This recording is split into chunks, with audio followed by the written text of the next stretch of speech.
Ghusl, taking a bath, something which we do every day.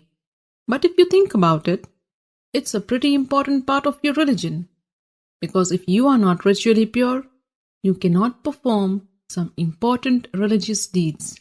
And how much time and effort you put into learning the correct manner of ghusl, and how consciously and how well you perform the ghusl, shows your concern for the way you stand before Allah. Because al-ghuslu amana bayna al-abdi wa bayna rabbihi. Ghusl is a trust between you and your Rabb. And we really can't emphasize the importance of ghusl enough. In this series, we will begin the discussion with the obligatory ghusl, which will be helpful to you when you are in a hurry or if there is not enough time to take a complete ghusl. Next, I will take you step by step through the etiquettes of the complete ghusl, where we will discuss the sunnah acts of ghusl.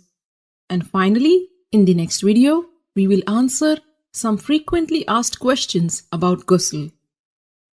Alhamdulillah, all the information and answers are taken from the writings and fatwa of the scholars. So let's begin. There are two kinds of ritual impurities, the minor impurity and the major impurity, which occurs as a result of janabah, haid or nifas. To achieve tahara from the minor impurity, you only need to renew your wudu, ablution, whereas in the case of major impurity, you need to take a ghusl. And ghusl can be taken in two ways. A complete ghusl with all the sunnahs of the Prophet, and a partial or a sufficient ghusl, which means only doing what is obligatory to free yourself from the ritual impurity.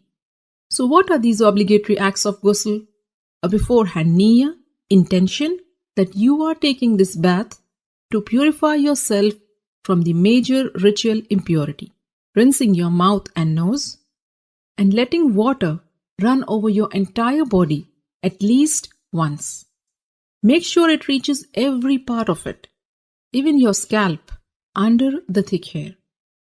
If you manage to do this much, then you have purified yourself from the major ritual impurity. As for the complete ghusl, and this is the mustahab one, and it is how the Prophet ﷺ took a bath. And this is how you do it. Begin with an intention to purify yourself from the major impurity. Then say Bismillah. Wash your hands 3 times.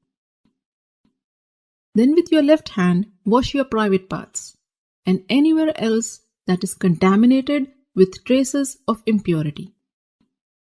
Then make a complete wudu, just as you would for prayers.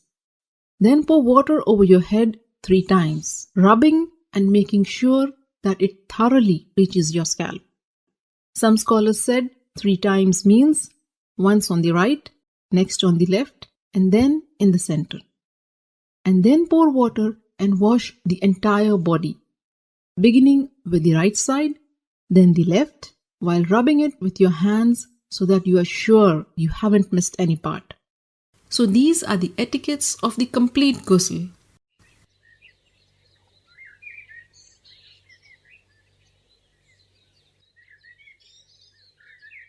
Ghusl essentially means letting water run over every part of your body.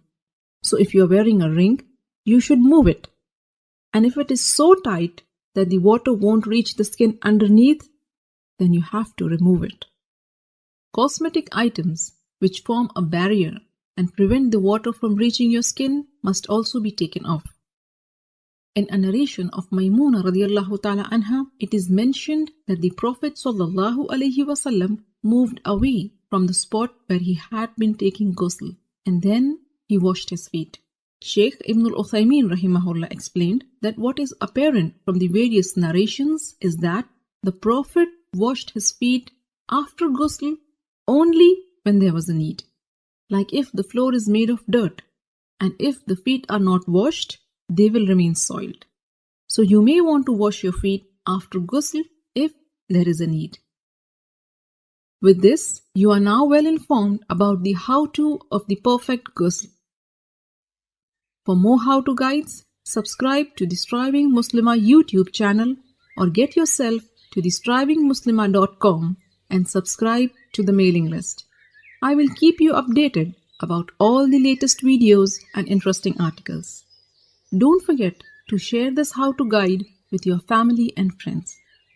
By sharing this video, you are helping your friends and family in their deen.